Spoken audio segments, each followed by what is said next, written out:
Boa tarde, a paz do Senhor a todos os irmãos, né? A todas as irmãs. Já agradecendo, né? A Deus, sempre, irmãos. Vamos, nem que seja 10, 15 minutinhos do nosso dia, irmãos, vamos nos dedicar ao Senhor. É claro que Ele merece muito mais do que isso, né? Mesmo que se a gente ficasse 24 horas se prostrando na presença dele, ainda assim seria muito pouco pelo que ele fez por nós, né? Por esse amor tão grande, tão maravilhoso que ele tem para conosco, né? Mas louvado seja o nome do Senhor. A gente sabe que a gente tem os afazeres, né? E tudo mais. Mas nós devemos sim retirar sim o tempo para o Senhor. E consagrar a nossa vida a Ele e colocar a nossa vida espiritual em primeiro lugar, né? Então, irmãos, eu gostaria de ler para os irmãos a palavra hoje no Salmo 42. Amém? Que o Senhor falou comigo para a honra e glória do Senhor, né? Salmo maravilhoso. A alma anela por servir a Deus no seu templo. Como o servo brama pelas correntes das águas, assim suspira minha alma por ti, ó Deus. A minha alma tem sede de Deus, do Deus vivo. Quando entrarei e me apresentarei ante a face de Deus? As minhas lágrimas servem de mantimento de dia e de noite. Porquanto me dizem constantemente, onde está o teu Deus? Quando me lembro disto, dentro de mim derrama minha alma, pois eu havia ido com a multidão. Fui com eles à casa de Deus, com voz de alegria e louvor com a multidão que festejava. Por que estás abatido, ó minha alma? E por que te perturbas em mim? Espera em Deus, pois ainda o louvarei na salvação da sua presença. Ó meu Deus, dentro de mim a minha alma estás abatida, portanto, lembro-me de ti desde a terra do Jordão e desde os Hermonitas, desde o pequeno monte. Eu vou ler até aqui, irmãos, mas tem a continuação, amém? Irmãos, que salmo poderoso, né? Este Salmo 42 é um salmo da Bíblia que expressa a busca por Deus em tempos de angústia. Aleluia, glória a Deus. Ele pode ser uma fonte de conforto e esperança e ensina a importância de ser honesto com as emoções. Aleluia, glória a Deus. Aqui Davi se encontrava angustiado, né? Um sofrimento que ele sentia, né, quando não havia confessado seu pecado e que lhe afetava tão profundamente que acabava não apenas com seu emocional, mas igualmente com seu corpo. Enquanto me recusei a confessar meu pecado, meu corpo definhou, eu gemia o dia inteiro. Davi, irmãos, olha para você ver, aqui ele lamenta, né, devido ao pecado dele, ele não ter confessado ainda. E a alma dele se encontrava triste, né? Se encontrava triste e se sentindo sozinho, sem a presença de Deus. Eu gosto muito, irmãos, tem um hino que fala assim, ó. Por que estás abatida, ó minha alma? Por que te perturbas dentro de mim? Espera em Deus, espera em Deus. Eu amo esse louvor, né? Da alma, por que estás abatido, ó minha alma? Irmãos, muitas das vezes nós seres humanos, estamos com a alma muito aflita, muito abatida. E Deus sabe por quê, porque Deus conhece, irmãos. Nós somos seres humanos, não tem como a gente falar que, eu tô assim, forte na presença de Deus, eu tô assim, mas, irmãos, a gente sabe que nós, principalmente servos e servas do Senhor, somos feridos sim na caminhada. Porque Satanás, irmãos, ele vai fazer de tudo para tirar a gente o quê? Tirar a gente da presença de Deus. Então, ele vai vir, né, com pratos, com pecados, com coisas que nos afastam da presença de Deus. Mas só que a gente sabe que embora a gente peca e a gente pedir perdão a Deus, Ele nos perdoa. Mas é como fala, irmãos, vai e não pequeis mais, assim como Deus falou para aquela mulher ali que foi pega em adultério, né? Ele não falou para ela continuar, ele falou, ninguém te julga, mulher, Ninguém julgou ela, né, irmãos? Todo mundo sabe da história, que todos ali pegaram a pedra para tentar apedrejá-la, né? Mas ninguém apedrejou, porque todo mundo tinha pecado. Ninguém podia julgar aquela mulher ali que foi pega em adultério. Mas o Senhor falou: vai e não peques mais, não é verdade? É isso que nós devemos fazer, é se arrepender verdadeiramente e não pecar mais, e pedir ao Senhor força, né, para nos tirar deste pecado, desta coisa que nos faz a gente ficar longe da presença do Pai, né?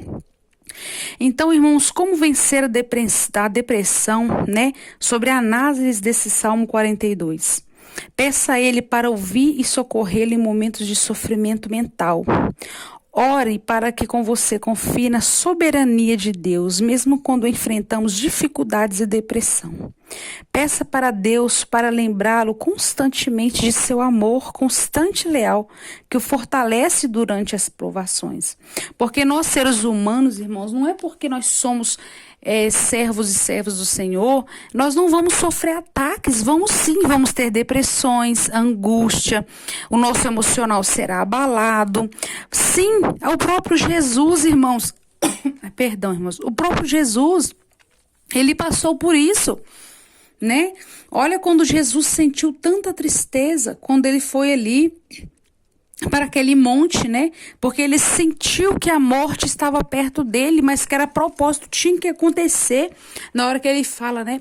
Pai, se possível for, afaste de mim esse cálice. Ou seja, naquele momento ali, Jesus estava sentindo uma angústia, uma tristeza muito profunda na alma. Porque bateu medo, bateu tudo no sentimento do Jesus ali, irmãos. Então nós também somos atacados, principalmente nós que somos pecadores. Então nós temos que entender que a nossa súplica, o que nós devemos fazer é pedir ao Senhor: aquieta minha alma, Senhor, né? Ajuda-me, Senhor, neste momento de dor, de depressão. O meu emocional está abalado, eu estou sem estrutura. Mas peço ao Senhor força, irmãos, porque Ele te dará força. Porque Ele fará você sorrir novamente, né? A gente sabe que no mundo, irmãos, nós vamos ter aflição. No mundo nós vamos ter dor, vamos ter angústia. Mas Jesus, Ele é a nossa força. Jesus é o nosso escudo, é a nossa... Ai, irmãos, não tem nem palavras para dizer, porque Jesus é tudo na nossa vida, né? Então aqui no verso 3... as minhas lágrimas servem-me de mantimento de dia e de noite, porquanto me dizem constantemente: onde está o teu Deus?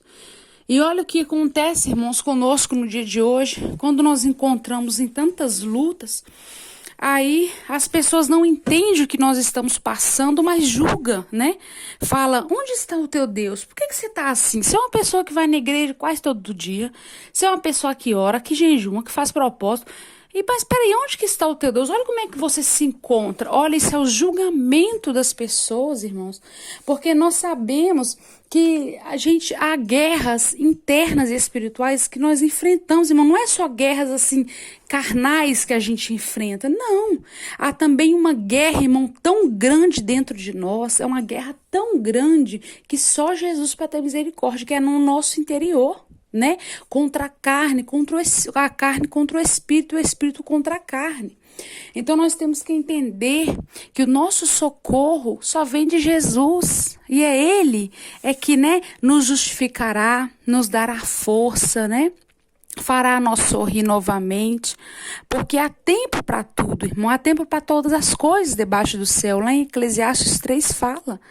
Então nós temos que entender que nós precisamos confiar no Senhor, e mesmo neste momento, que é um momento de depressão, de tristeza profunda, que a alma está muito abatida, aí que nós devemos sim se apegar mais com Deus, né, irmãos? Aí sim que nós devemos se prostrar mais na presença dEle, confiar nele, né?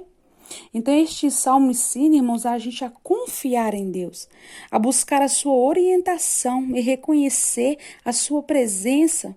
e viver de acordo com os seus ensinamentos e pedir ao Pai: blinda, Senhor, a nossa vida, a nossa casa, a nossa mente, o nosso coração e aquieta, Pai, a nossa alma, porque nós sabemos, Senhor, que o Senhor está no controle, que nada fugiu do controle de Deus, né?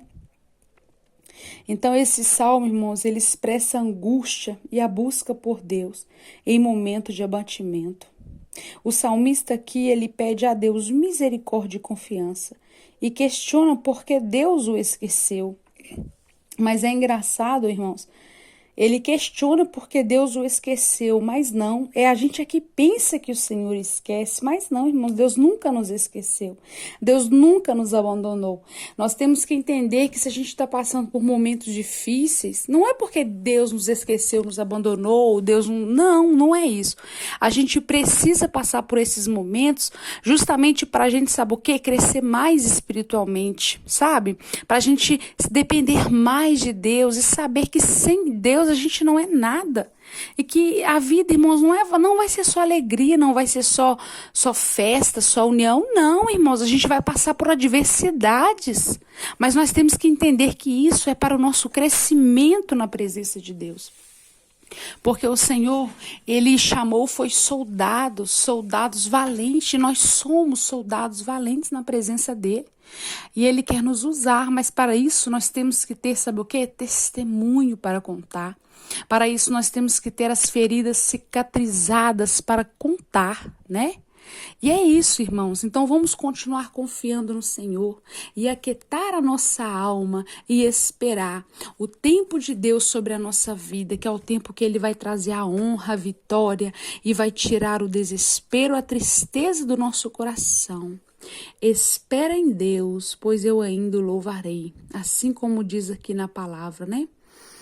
Porque estás abatida, ó minha alma, e por que te perturbas dentro de mim? Espera em Deus, pois ainda o louvarei na salvação da sua presença. No versículo 5, né? Glória a Deus. Assim, nós devemos confiar e perseverar. Deus é conosco. Amém? Que Deus abençoe poderosamente a vida de cada um dos irmãos e de toda a sua família. Em nome do Pai, em nome do Filho, em nome do Espírito Santo de Deus.